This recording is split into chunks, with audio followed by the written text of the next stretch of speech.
Hi, and welcome to another episode of the StacyM show. Today is a personal one. I get asked practically the same question all the time. Why do you do what you do? How come you do so much? How come you do all the things? How come you got into doing what you're doing? So I thought I would kind of summarize, I suppose, how I got to where I am today. And if there's any questions that arise from that, please let me know. It's probably every chance I'll leave something out because to me, it's just, I don't know, just something that happens. So if there are any gaps in there, reach out and I'm happy to clarify anything. But I'm not going to go too far way back, but effectively, I'll kind of start from when I started studying law and then go on from there. Actually, I'll probably go a little bit further back than that to work out how I actually got to studying. So effectively, I only did year 11. I did not do year 12. Even if I did do year 12, I probably wouldn't have passed. My grades were absolutely appalling. I don't think I passed anything in school at all, and I'm not overreacting. I could probably count maybe on one hand what I passed. There would be my report cards somewhere, which I can pop online to show it. But I was not academic at all.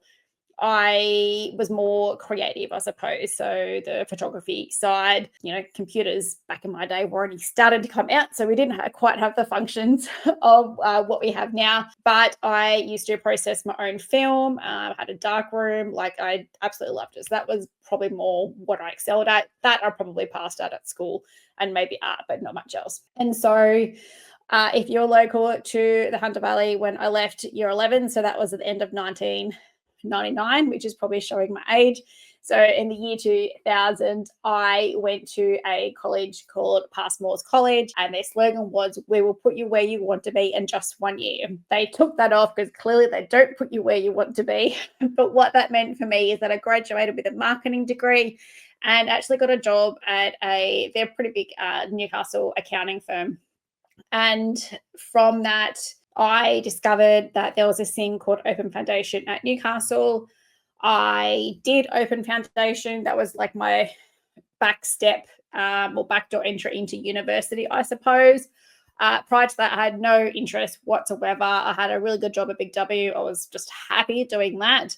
And then the opportunity arose for the accounting firm. So, I'd be traveling a couple of hours per day, and I'd pretty well always had worked in Newcastle. So the travel still to me is nothing. But yeah, because I was working in accounting, I'm like, righto, well, I'll go do an accounting. They're going to put me on as a trainee. And I did my first semester, I did a legal subject. I did whatever math subject I had to do. And I can't quite remember what the other one was. I'm not quite sure whether it was two math subjects or not. I can't quite remember. But I know for sure it was definitely a legal subject and a math subject. I failed the math subject. And then I'm like, Stacy, you don't like math. You're not good at math. Why are you trying to become an accountant? But what happened was I did really, really well and enjoyed the legal component of that. So because I'd failed that one, the math subject going into second semester, I had to pick up an additional subject, and I continued the second part of the legal thing that I was doing. And again, really, really enjoyed it, got really good marks. And I'm like, oh, okay, well, instead of maybe being an accountant, maybe I'll become a lawyer. And so the reason I become a lawyer, and I can't actually remember who told me this at this stage, like I can't remember now, but effectively it was, you have to be kidding me, you were too dumb to be a lawyer. And that's how I became a lawyer. I did a big F you, watch me. So I at the end of Open Foundation, I could apply to go to university. I missed out on Newcastle. I got a second round offer at Southern Cross in Lismore. So then I moved up to Ballina with some people who are already living up there that I knew. Got into a tourism degree. Was not for me, but that was my step to get into the next degree. So law had to be a double degree. So I'm like, all right, well, I do business law. Did the second semester in business and failed. It was like micro and macroeconomics and like introduction to accounting or something. I'm like, this is shit. So I think I did 3 subjects as I was working and I failed. But what happened is that there was another degree called Bachelor of Legal and Justice Studies. So I jumped into that, and, that's kind of where it all started. Did not fail anything in my legal studies whatsoever. So clearly I was not meant to be an accountant. But the Bachelor of Living and Justice studies would enable me to become a licensed conveyancer. And I didn't really have that in mind. I wanted to do more than just conveyancing. So I kept on going, did the Bachelor of Laws, and then I became a lawyer. So I literally became a lawyer for the wrong reason. It was obviously my calling, because 15 years later, maybe it's 16 years this year, I'm not sure, but I'm obviously doing okay. So if anyone tells that you are too dumb to do something, feel free to prove them wrong, because I did. I just can't remember the person who told me. It was obviously not someone like close in my life, or if they were, they're not in my life anymore. But I became a lawyer because I got told I was too dumb. Anyway, I'd always worked in my legal career, and then I decided I got admitted as a lawyer in 2010, and then 2011 I had my first daughter in the November. Didn't really go back to work after that. It was kind of like a little bit here and there. Then had my second daughter in 2013, and after that I'm like, okay, I'm kind of like, I'm ready to go back to work now. So that was a bit of a challenge, because I'd been out for a couple of years. Thankfully, I did finally get a job. Again, it was lots of travel. So to enable me to do that, we got some au pairs. So they're like a nanny. So I think we have like about 4 of them. We sent one back. So we're probably successful with 3 of them. And that was just to counteract the daycare fees, because it was cheaper for the au pairs than what it was for daycare. So we took the girls out for a little bit, a couple of days per week. They still went, but not full time. Had the au pairs. And then it was getting to a stage where I was still traveling, and Lily was about to start kindergarten. I'm like, look, I can't keep doing this. I need the flexibility of, the school hour, like the 9 to 3 type thing. And it was very fortunate that the funds were there for me to be able to go do that. So I resigned from my job in, what year did I start? Oh gosh, must have resigned at the start of 2016. I think that's right. And it was January, so just after the Christmas break. And there was no deadline put on my resignation. So up comes March, and I'm still working, and I was coming up to Easter, and I'm like, okay, like I'm out at Easter. That's like a 3-month, resignation type thing. So the day before Good Friday, so on Good Thursday, whatever that is, I remember packing up my office, sitting in my car, and then just going, holy crap, when am I going to get paid next? Like I might not get paid for like ever, or like for a very long time. And then I kind of got over my little moment, drove home from Newcastle, had the Easter long weekend, started on the Tuesday, because it was Good Monday or Easter Monday on the Monday. So the Tuesday, I kind of like officially opened my doors. And really, I was very lucky that I pretty well got clients nearly from day one. I didn't tell anybody that I was going out on my own. My name is pretty uncommon. There is another one of us locally that is not me whatsoever. I don't put an E in Stacy, but there is another Stacy Munzenberger locally, and it is not me. So, but yeah, so people just Googled like where I was, and by then I had like a Facebook page, and I was called Law to Your Door back then. I was a mobile lawyer, just started at home in my lounge room, and it was like, okay, if I get 1 matter per week, I'm okay with that. I had no overheads. I got a flexi rent laptop because I was trying to go really, really cheap. I'd worked in my lounge room. So just, trying to keep overheads really, really cheap. And I'm like, okay, well, 1 matter, maybe 2 matters per week will kind of, be nice. After about 4 or 5 months, it got to the point where I was getting busy, and I was always at home, whether I was at home trying to be a mum or like at home and I was working. So I was fortunate enough to be able to get a cheap office space downtown in Singleton. Kind of jump forward, forward a little bit. I had to put on my first team member because I was getting to the point where I was going to start losing clients because I was too busy. So having to overcome the fear of putting somebody else on. So I did that. She was shit. She went, found somebody else. So definitely gone through my fair share of team members. But and then I started to grow from there. So in 2018, I So I was out for 2 years then. I had purchased another practice in the Maitland area, and that's how I got the presence in Maitland. So I think at our largest, we probably had a team of like 6 or 7. And, some of those team members weren't right as well. So we kind of went down, went up. So we fluctuated. We're kind of hanging around that 5 team member mark now locally. And then in middle of COVID in 2010, I think it was around September, I started my second legal practice with a girlfriend that I'd met at Southern Cross, Joey, and that's called Star Conveyancing. So the first one was Law to Your Door, then it changed to Aqua Legal Conveyancing. The second legal practice is Star Conveyancing, and that's based up in Queensland. And that kind of like literally happened on a Monday. There's some of that I can't share because it relates to where Joey worked prior, but she jumped on with me for a little bit, and then we started Star Conveyancing once I got the go-ahead from both the law societies. So we are, 25? So that's 5 years coming up in September for that. And I think we're kind of 9-10 people up there from memory. And then last year, I decided to open up a mortgage broking business, which wasn't on the cards, but I had the opportunity there and I did that. And we've just gone 12 months a couple of days ago. We've already been a finalist in the Small Business Awards. We were a finalist in some local awards, and I actually attended that last night. And we got highly commended in the finance section. No, that's wrong. Highly commended in the New Start Business section, which was pretty exciting because it was like 160 entrants or something like that. And then in between all of that, if you follow me, I have done other studies. So I'm very big on, lifelong learning. And in COVID, to me, it just wasn't enough to be that lawyer anymore. I felt like it wasn't going to make the cut. I had to know a little bit more. And by that, I mean, I'd have clients who have suicided. And, whilst all of them were sad, there's one in particular because he was a client of mine before I was a lawyer.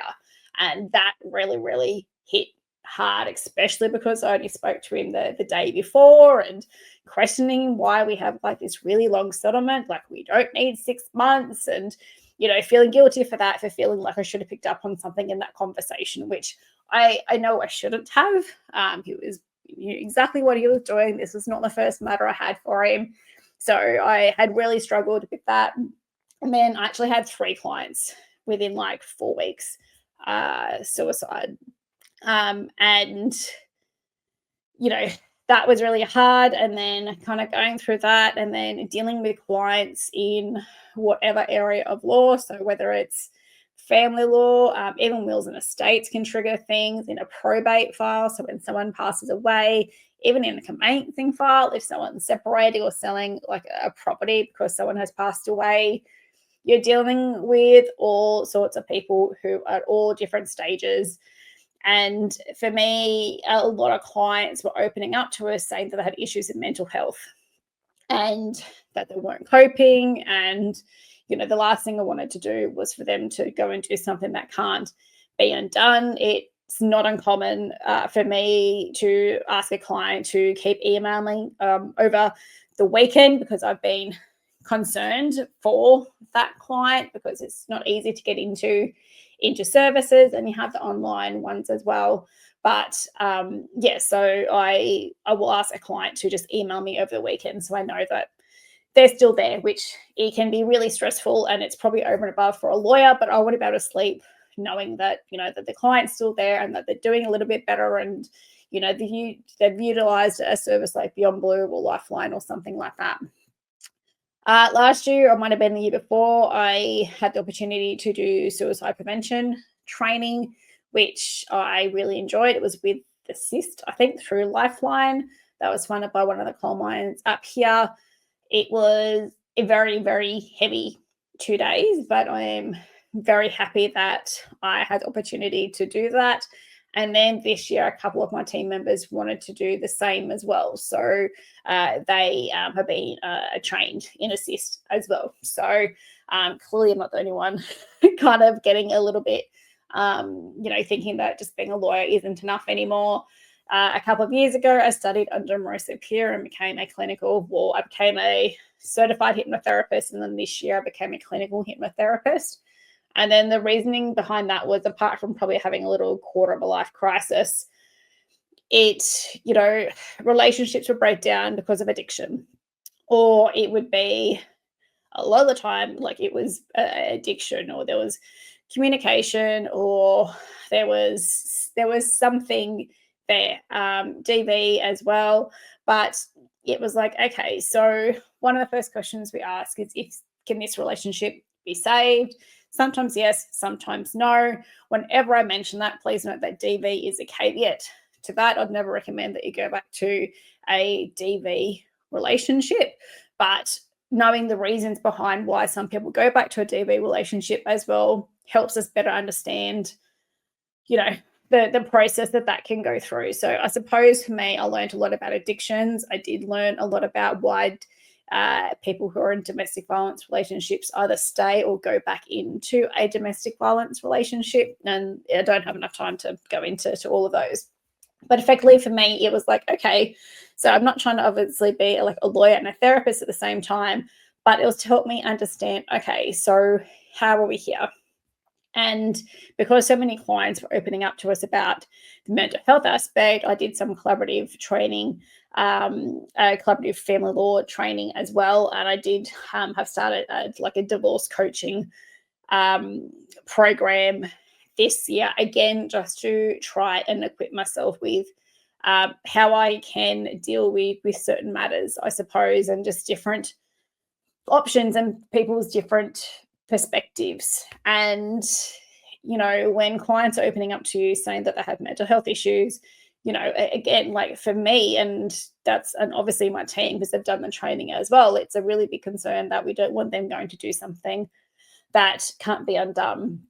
And depending on what side we are on, we will always work at the pace of the slowest person. So if there is a party who does have mental health issues, we are not going to be pushing that person through like a divorce, because they're going to make decisions that they're probably not wanting to make. They're not thinking clearly. We don't want to push them so far where, they go do something. So even how we process and go through certain matters, we always have that in mind. So we have clients who are sometimes in and out of hospital because they're not well, and we'll just simply say, look, our client is not well, we are not pushing them, they're currently in hospital, they'll contact us in 2, 3, 4 weeks when they're around.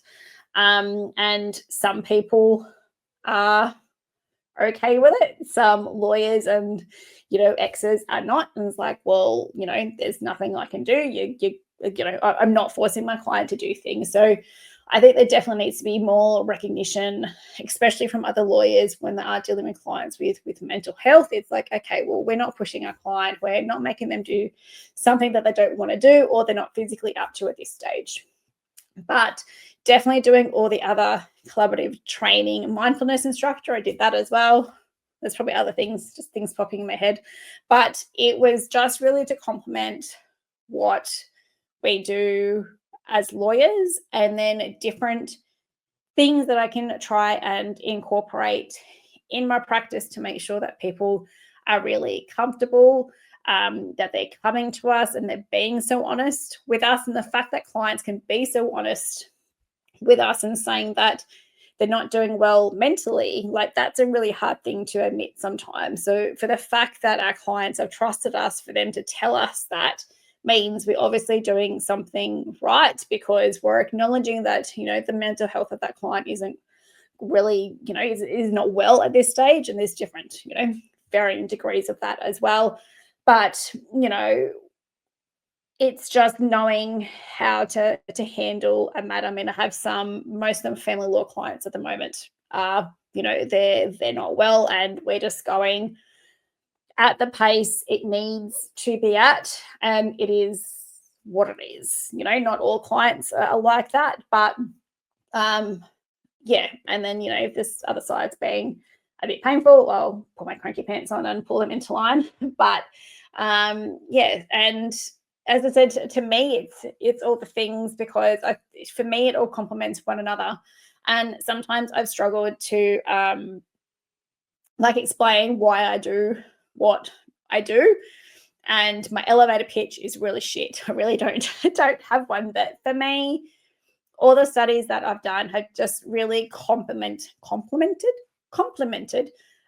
each other, and especially in the area of law. And I know that I'm just equipping myself with everything that I possibly can, so we can look after not only our clients but our team members as well. So we'll equipping them with being able to handle sometimes difficult clients, or clients who are not quite mentally well. My team are all on the same page about that, which is amazing. So that's kind of why I do all the things, and I do a lot. I mean, I thought I'd do this podcast today while the girls aren't here. I have a splitting headache, but I'm like, no, I'm still going to do this podcast. And, there definitely have been times where I've fallen on my ass. I probably shouldn't be doing it with a headache, but I'll make sure I go take some Panadol, or no, I'll get some Nurofen after I finish the podcast and take it easy for the rest of the day. But, I have definitely not listened to my body in the past, and absolutely fallen on my ass and been so ridiculously sick. And when I was on my own before I had team members, that was really hard because I'll be missing out on business because I'd be so sick.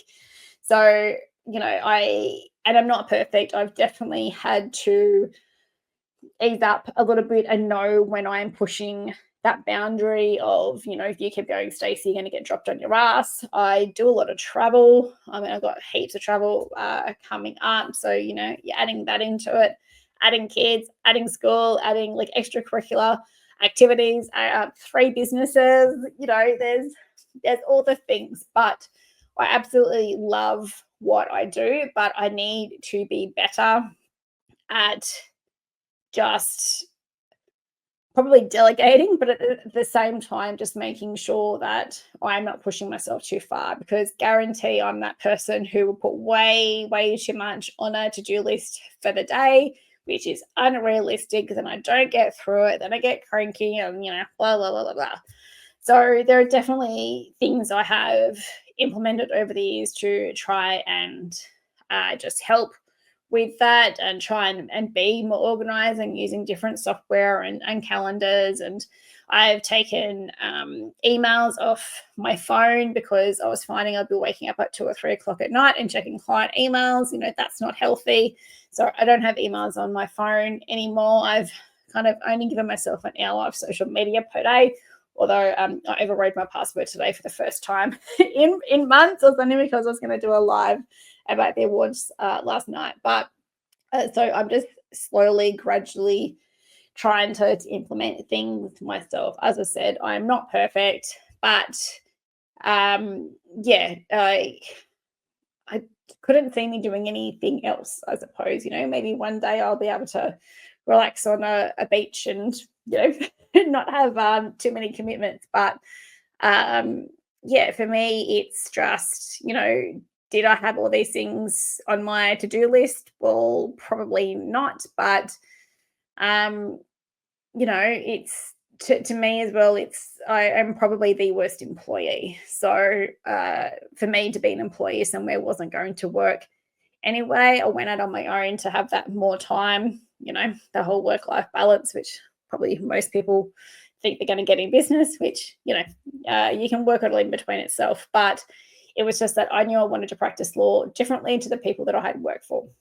And then finding team members who are very similar to me, wanting to practice in the same way as well. And I mean, Aqua's hit 9 years this year, or 9 years in March. So clearly I'm doing something right.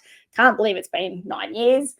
My girls know me to be no different than having my business, and even kind of like involving them. So, I would love to normalize talking about death. For me, there's obviously so many things that I have seen that have gone wrong because people haven't done their estate planning or updated their estate planning or whatever. And my kids know what a will is, what a power of attorney is, why estate planning is really, really important. And they'd usually hit people up. You make sure that you have your will. Have you done that will yet? So it's good for them to see that as well. And obviously, I've been saying for a while, I'll try and have a couple of days off in the school holidays. That doesn't necessarily happen as well. But boundaries is another thing that I think we all need to have. And I think that's just going to be a work in progress for me. And I just try and make sure that if I am working, I was like, hey, give me till 5 o'clock. I turn the computer off, I put my phone away, and I make sure that I'm present with the girls, or we'll go out to do whatever I said that we're going to do. But so I hope that answers the questions of why I do what I do. I can't think of anything that I may have forgotten, but effectively that's kind of, for me, it just all complements one another, I suppose. And I absolutely love what I do. I probably look really, really tired at the moment because I have a massive headache, but it's just nice to be able to help people. Effectively, that's like, if I can help someone, like whether that's through a loan or through legal or whatever it might be, through the hypnotherapy, that is what I enjoy. I enjoy the helping component. And, my one-on-one time is reasonably limited. And that's why I try to go one-on-many for different things, including family law. But, helping people and then seeing the results at the end is just something that I really, really enjoy. And I need to thank everybody that has supported me. I've had, I started the podcast last year, and I've had other lawyers that I know reach out to me saying, it's obviously I've started the podcast this year because this is what I'm doing now. Oh my gosh, see what happens when you're probably doing things that you shouldn't be doing. But, I did start a podcast last year, and having text messages, hey, listen to your podcast, it's really, really good, and, congratulations. And to be able to get that even from your own colleagues is something really, really nice. And the fact that, the podcast is going so well as well just means that I'm obviously putting content out there that you guys want, which is really good. But you also have to give me feedback as to what you want, because the podcast is for your benefit, not mine. But so I don't think there's probably too much else I can add to that.